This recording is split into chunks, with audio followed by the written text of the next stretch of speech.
Hello, how are you today? Today is Thursday. We've been at this for a week and a half now, and it still doesn't feel any better.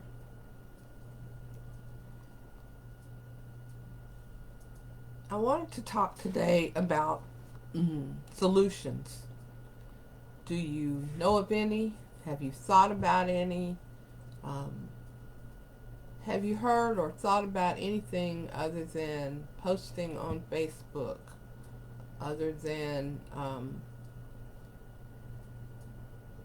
protesting, being in a march?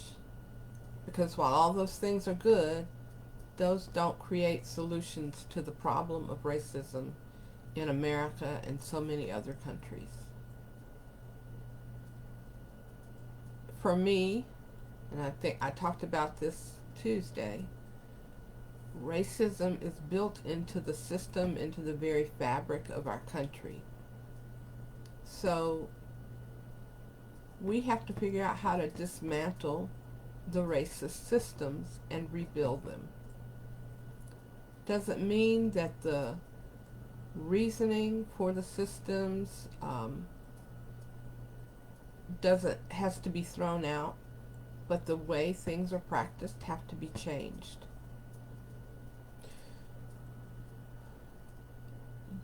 We need leadership. We need intergenerational leadership on this. It can't be people my age and older making decisions based on what we faced or what we dealt with. It can't be people who are 35 or 40 and younger making all the decisions. It needs to be a collective effort. It's important for all of us to have part of our story as part of the solution, because different generations, even though they're seeing the same thing, are seeing them in different ways. People in different parts of the country have had to deal with racism in different ways.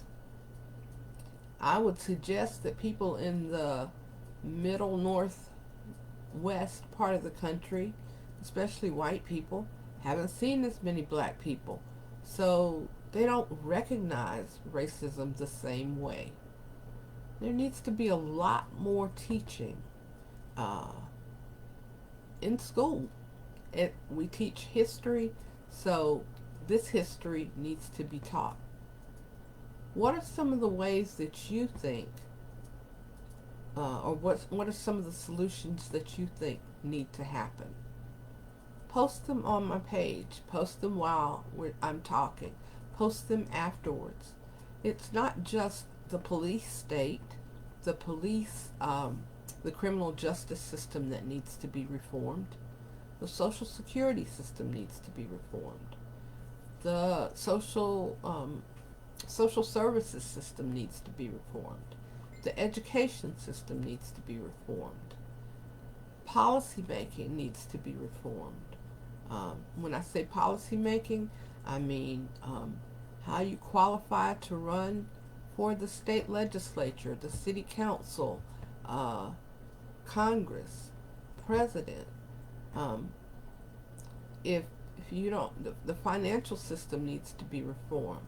The housing system uh, needs to be reformed.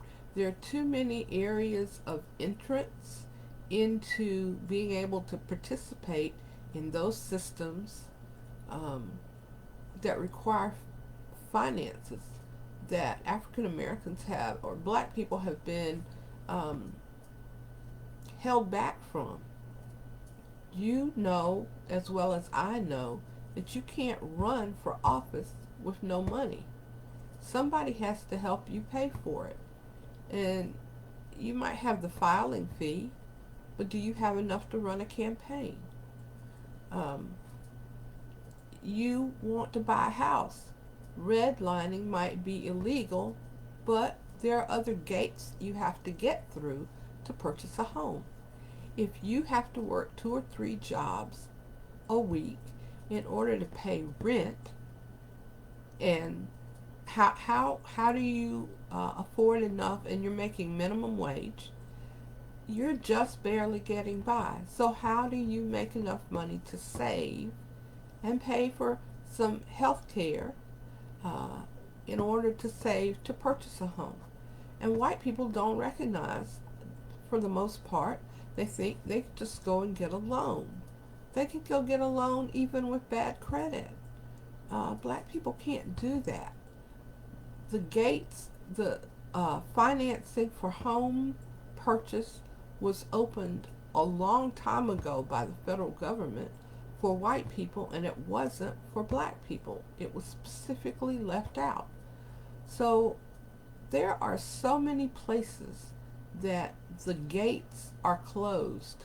Some people can get through, but the majority of black people cannot get through. So those are things that I will continue to be talking about, and I would love for, I'm probably going to put up a survey later on today, and I hope that you will come back and participate in that survey. Uh, and even if you don't come back and participate in the survey, leave a comment. How are ways that you can help to take care of us? Take care of your black family, your black friends. If you are white, what things are you willing to do? How far are you willing to put your personal self on the line to help create change in America so that we are all on an equal footing? The possibility has to happen. The impossible must become the possible. And we, the people, have to work together to do it. This is not a fight that black people can do by themselves. But it is a fight that we have started that has been going on for hundreds of years. And it's time. It's past time. And if you're a Christian, look in your heart. This is not about whether you own slaves.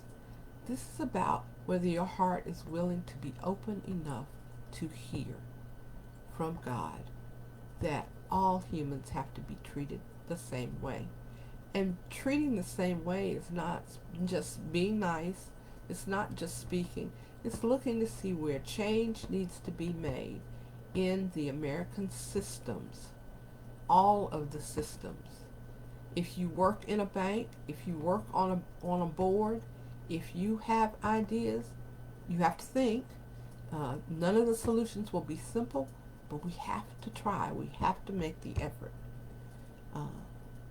I'm Carmen Cawthon. If you don't know me, you know that race and equity have been part of my life since I was a child. And I'm not shying away or backing away from this. And I didn't before George Floyd was murdered. I am telling my stories because I'm 60 and I've been dealing with this all of my life. And so have so many others. Listen, hear, and do something. So I look forward to your comments about what solutions, what ideas do you have? What things can we as people do in our individual communities, in our state, and in our nation to change the systems that are in America today so that everybody has an equal chance to live, to thrive, to survive. Thank you so much. I'll talk to you later. Bye-bye.